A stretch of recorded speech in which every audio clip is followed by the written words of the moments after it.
Hello and welcome to WION Live Broadcast from Washington, DC. I'm Nick Harper and these are the headlines.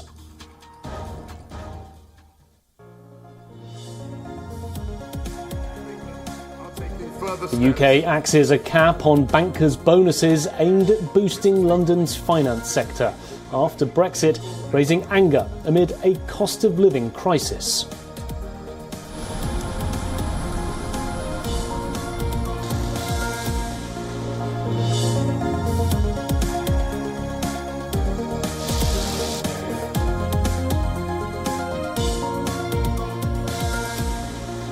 Belgium will push through with a decades-old plan to shut down a nuclear reactor, despite calls for a rethink given fears of power blackouts this winter.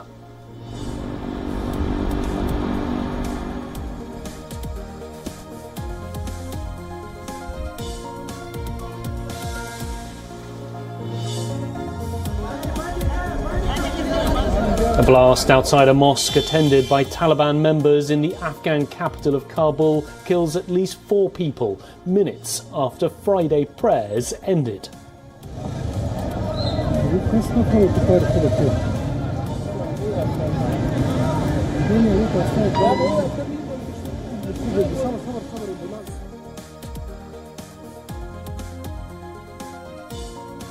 Hong Kong to cancel mandatory hotel quarantine, scrapping some of the world's toughest travel restrictions, which battered the economy and kept the financial hub internationally isolated.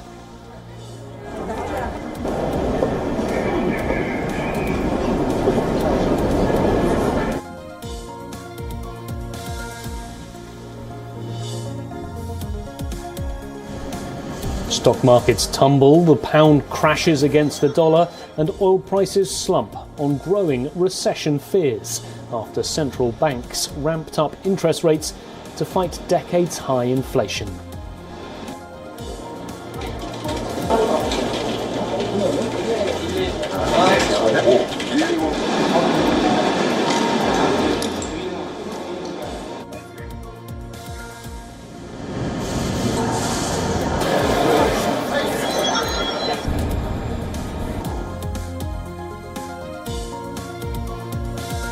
Well, according to Iran, it sees no point in reviving the 2015 nuclear agreement without guarantees from the United States that it will not withdraw again.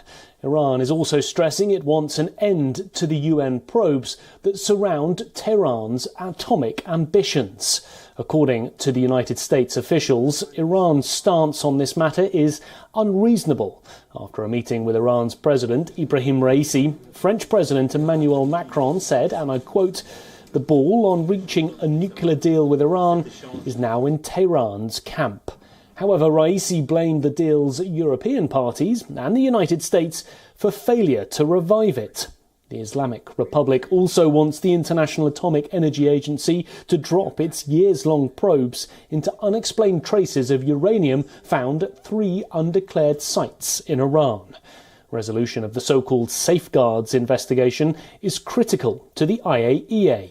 The agency seeks to ensure parties to the Nuclear Non-Proliferation Treaty are not secretly diverting nuclear material which they could use to make a weapon. However, Iran denies any such ambition. The 2015 agreement limited Iran's uranium enrichment activity to make it harder for Tehran to develop nuclear arms. This was done in return for lifting international sanctions.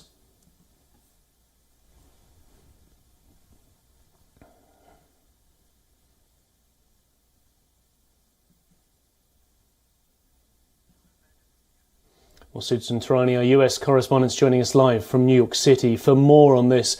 Susan, nothing positive really coming out of these comments. What's been the US reaction to this so far?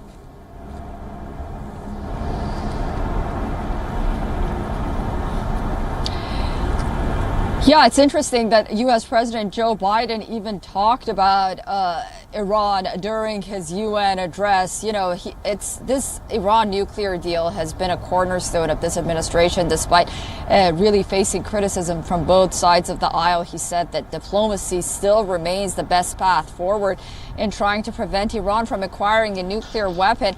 But ultimately, he was very clear in saying that we're not going to let Iran acquire a nuclear weapon. And then, you know, we just go in circles, Iran saying that it's not acquiring a nuclear weapon. So I think, as you mentioned, the issue just seems to be extremely deadlocked at this point, with both sides, you know, pointing the finger at one another. And I think it all started when former U.S. President Donald Trump withdrew from the deal. It sort of gave the Iranians an excuse to breach the deal by rebuilding those stockpiles of enriched uranium. And what the U.S. is saying is, at this point, the expectations that are coming from Tehran are a little bit outrageous, because what they're asking is for the United States and European countries to interfere in the independence of the IAEA and sort of tell the IAEA, or request from the IAEA, to have a hands-off approach when it comes to investigating Iran's nuclear sites. And Susan, for months the US administration has been talking about this idea of being close to a new agreement. They've lessened that in recent months, and of course this past week we've seen both leaders, President Biden and President Ibrahim Raisi, in New York City, and yet we seem to be no nearer an agreement. What are the chances, do you think, that something could be resolved really anytime soon?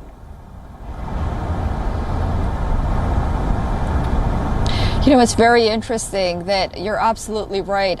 Both sides, when it almost seems like geographically when they're apart, they speak of being closer to an agreement. But when they're so close here at the same venue, the venue of global diplomacy, the agreement just seems to be so far apart. On the one hand, here in the United States, it's hard to imagine that President Biden would even think of reaching some sort of agreement with Iran, at least before the midterm elections.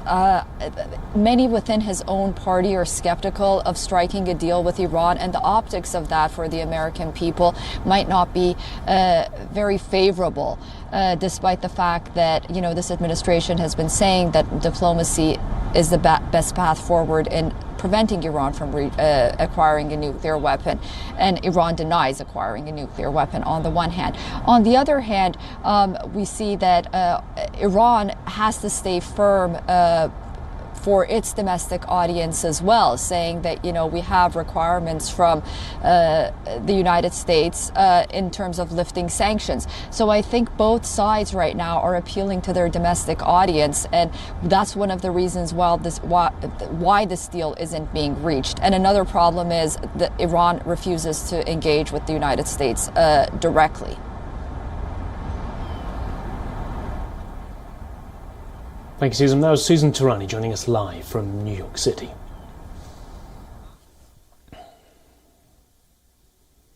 Well, next today, voting on referendums is underway in separatist-controlled parts of Ukraine. That voting is due to go on until Tuesday, the 27th of September. If voted in favour, Moscow would then view those regions as its own. Today we are on the threshold of a great historic event.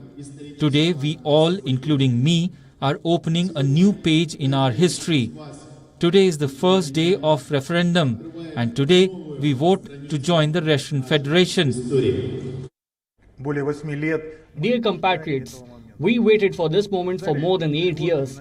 We have been waiting through anxious nights and stressful days, both on the front line and behind the lines. We have waited as people waiting to see their family return after many years apart. There are 4 regions in total: Luhansk, Donetsk, Southern Kherson and Zaporizhia regions. They're all voting in 4 different referendums. They together, though, represent around 15% of Ukrainian territory. Kiev and the West have dismissed the voting as a sham. The voting comes at a crucial moment, something that was seen as a turning point in the war. This past month, Ukrainian forces have claimed to have recaptured large regions in the southern part of the country. The referendums were in talks for months by pro-Moscow authorities. Some residents seem to be in support of the referendums, while others say there is no place for the Russians in their land. But we put our hope in Russia with all our strength, hearts and minds. We want to return home as quickly as possible. We want Russia to take us under its wing. I'm against the referendum. I think that my town and my region fully belong to Ukraine. This is all very hard, and I reckon that there is no place for Russians on our land. Meanwhile, another crisis is developing along the Russian border. Cars and trucks were seen queuing up near the Kazakhstan border. This comes a day after Putin announced a partial mobilization in the country. Similar scenes have been seen on Russia's border with Finland. Meanwhile, fighting continues in some parts of Ukraine. In Donetsk, separatists say at least 6 civilians have been killed after a strike. In Zaporizhia, where Russian forces shelled several towns, and Melitopol also saw a blast in a crowded market, killing at least 3 Ukrainian soldiers.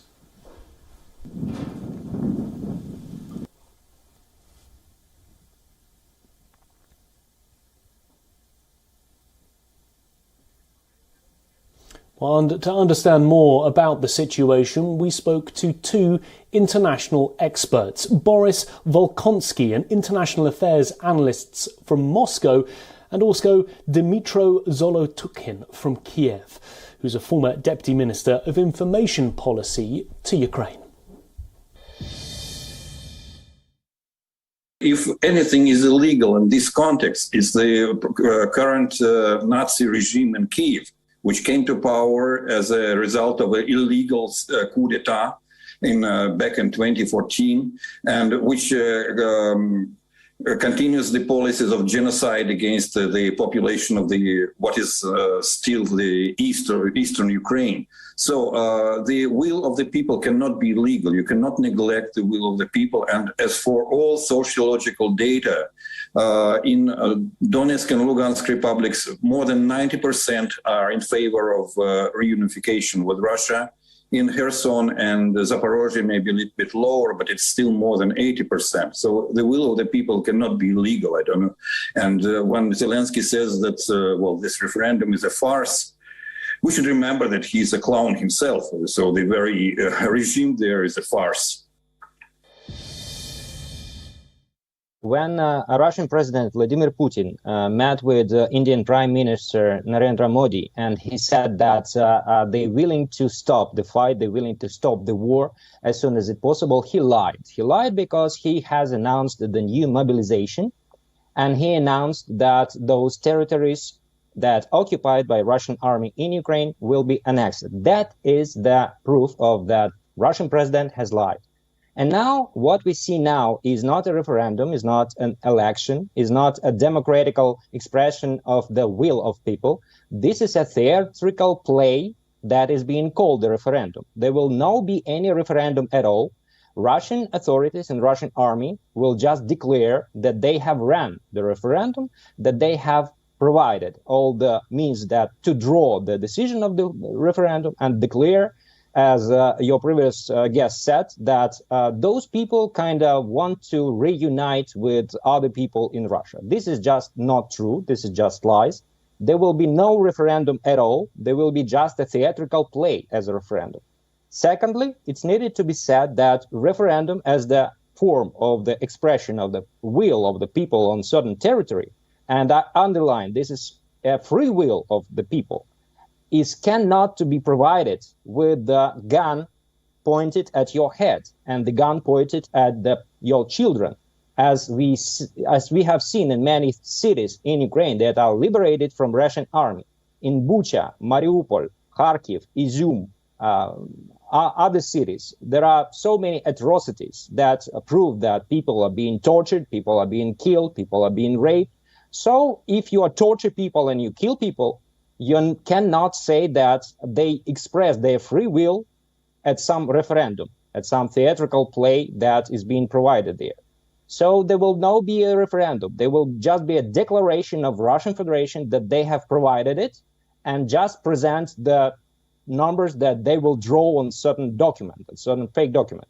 The same as Vladimir Putin has said to Mr. Modi that they will try to stop the war. That was lies, and that also will be lies.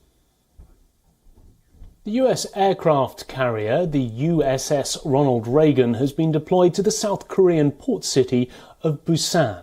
The vessel's arrival aligns with the United States' push to try and deter North Korea. A US aircraft carrier arrived in South Korea on Friday for the first time in 4 years. It will join South Korean ships in a military show of force, which officials say aims to send North Korea a message.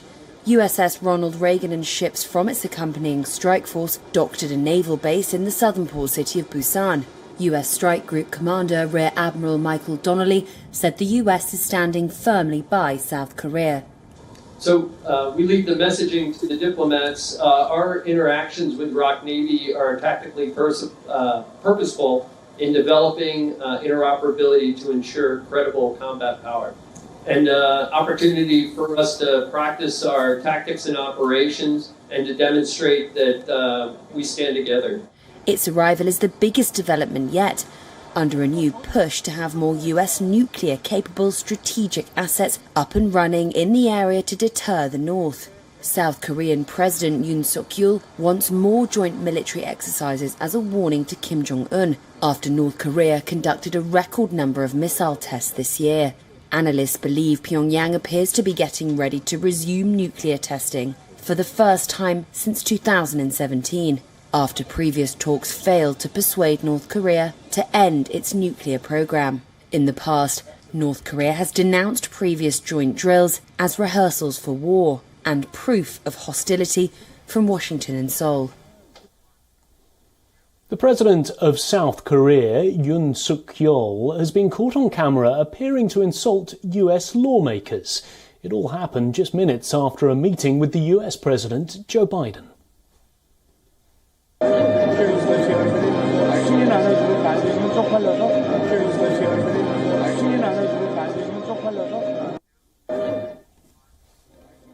The video shows the South Korean president telling his foreign minister, and I quote, "What an embarrassment for Biden if these idiots refuse to grant it in Congress." Yoon and his minister were heard on a microphone nearby. Yoon Suk-yeol has denied the allegation and said that he has been mistranslated.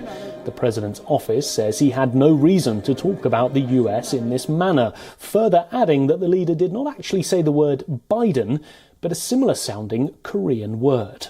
Yoon's remarks were criticised by opposition South Korean lawmakers for tarnishing the country's image. The South Korean president earlier faced criticism for shunning an in-person meeting with US House Speaker Nancy Pelosi when Yoon was on vacation during a high-level visit.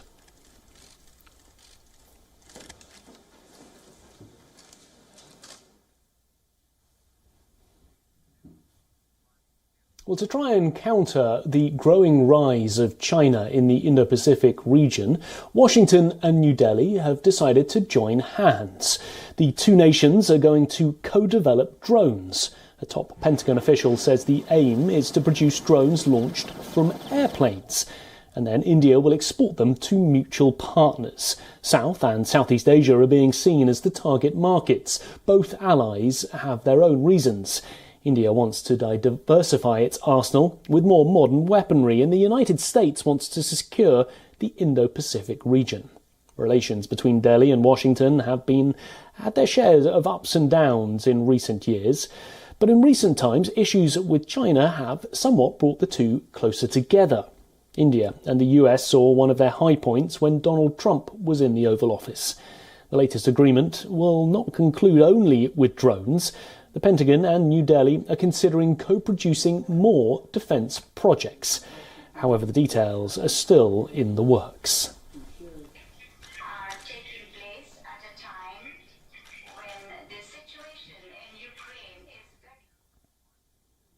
Well, India's indigenous fighter aircraft, Tejas, has prompted international attention. A handful of countries have already shown interest to procure the aircraft. WION's correspondent, Siddharth MP, brings us more on the topic.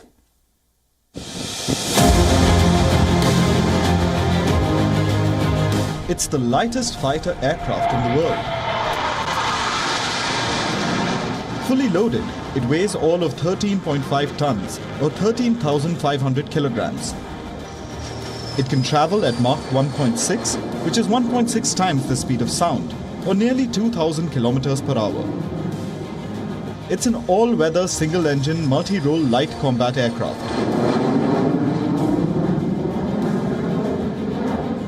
To top it all, this aircraft is made in India by the state-owned aerospace and defence company Hindustan Aeronautics Limited. It is a fact that the Tejas took decades to design and develop. The Tejas program began in the 1980s. The aircraft had its first flight in 2001. Thereafter, it took 15 years for further modifications and testing. However, it is a proven, robust and reliable aircraft.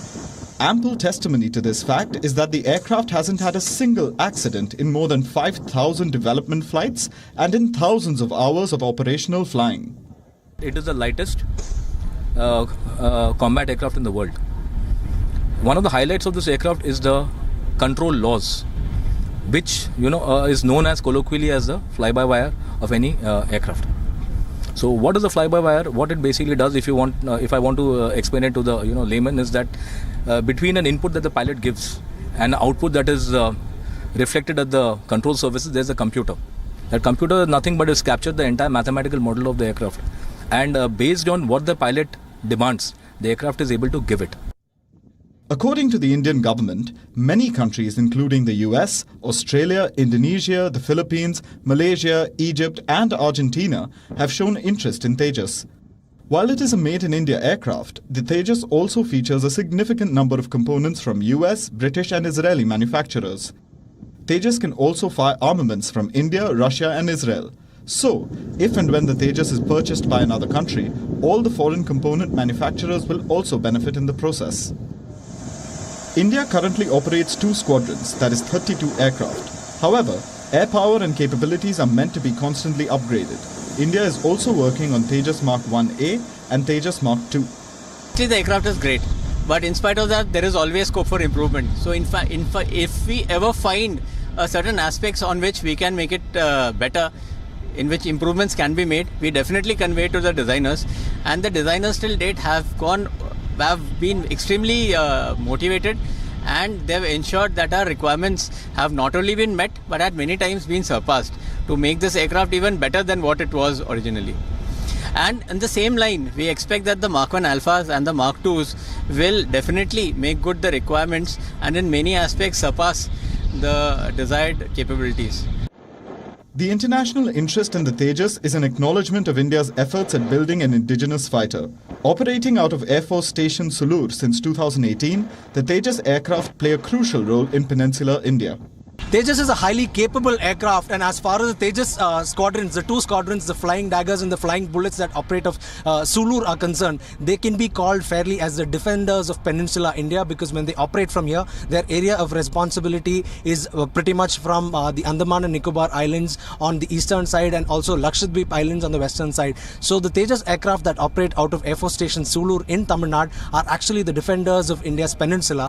Having succeeded with the first variant of Tejas, India's aerospace industry has gained significant experience and learnt valuable lessons. This could prove crucial in making India more and more self-reliant in crucial defence technologies.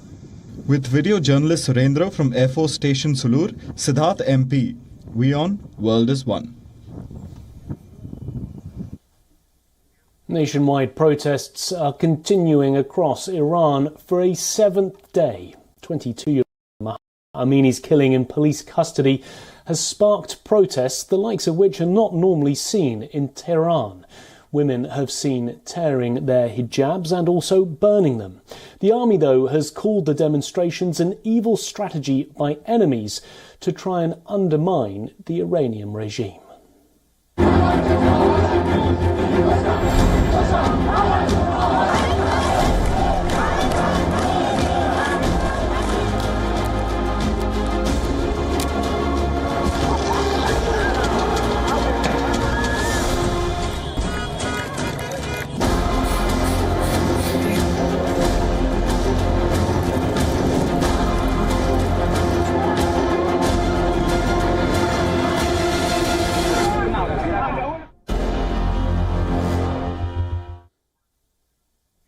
Well, after a 2-year break due to the COVID-19 pandemic, the botanical gardens in the Colombian capital are once again starting one of their big annual spectacles. The 19th National Orchid Show will see over 1,500 specimens of the plant on display.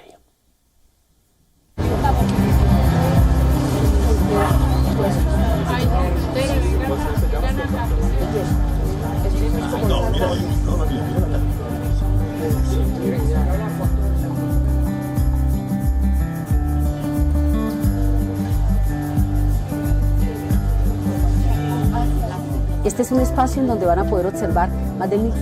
is a space where you can see more than 1,500 plants of all shapes, colors and sizes of the orchid family. It is a space that allows us to educate our visitors about the importance of care and conservation of the ecosystems where these plants are found.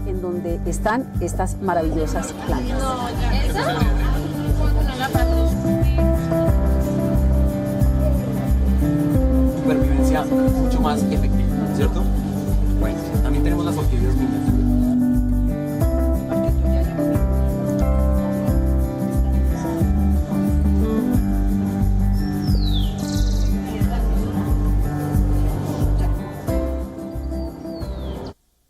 Well, that's it for today's show. I'm Nick Harper in Washington, D.C. Thanks very much for watching. We'll be back again on Monday. Have a great weekend until then.